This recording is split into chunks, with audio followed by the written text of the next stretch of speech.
you've noticed a lot of things that are going wrong when it comes to the way that SaaS companies are pitching what they offer. And this is primarily found in terms of the written copy on websites, their email communications, anywhere that language is being used to convey their story. They're making some key mistakes. And you call it trench warfare. Why don't we start right there and have you define what do you mean by the features and benefits trench warfare that so many SaaS companies are part of? Yeah, sure.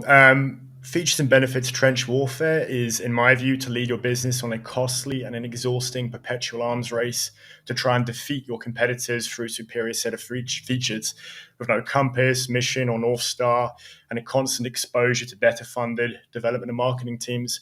I can't help but think of a Cold War as an example. I mean, I Hmm. was an IR student. You look at the spending of the USSR and America, the amount that got spent on that engagement, how much money got plowed into that. And essentially, a lot of SaaS companies are trying to do the same thing as well. They're trying to beat each other just by out featuring. The problem with this is that, well, there's many problems. The first thing is that it leads you to a very bloated product. So one of the last company I ever worked at as a sales executive, I we had a product that was very comprehensive. It was very capable, but we'd essentially tried to please all of our customers. We had a reactive roadmap, and that's one of the problems here with features and Hmm. benefits of trench warfare. Is it leads people to having a reactive roadmap, trying to keep up with all of their competitors. So again, you can't really separate sales copy from product and from development. What you end up with is a product that has a lot of capabilities, but the UI and the UX sucks. But that built off of that, the sales copy sucks as well because it's difficult to if you're trying to be everything to everybody. It's difficult to make your product specific to one particular audience. Hmm.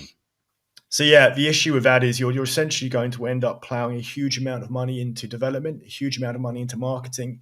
You're fighting fires and 360 degrees essentially, as opposed to picking off battles with one or two competitors that are actually a decent match for your product as well. There's just an underlying lack of a North Star, a mission. They're Hmm. unwilling to decide which customers do we not exist for Hmm. and define that line clearly as well. So it's very difficult to focus any of their marketing efforts or their development efforts in the right place. And they'll end up being mediocre at a lot of different things. And that's true both from the development and from the user experience, but also from the marketing side of things as well.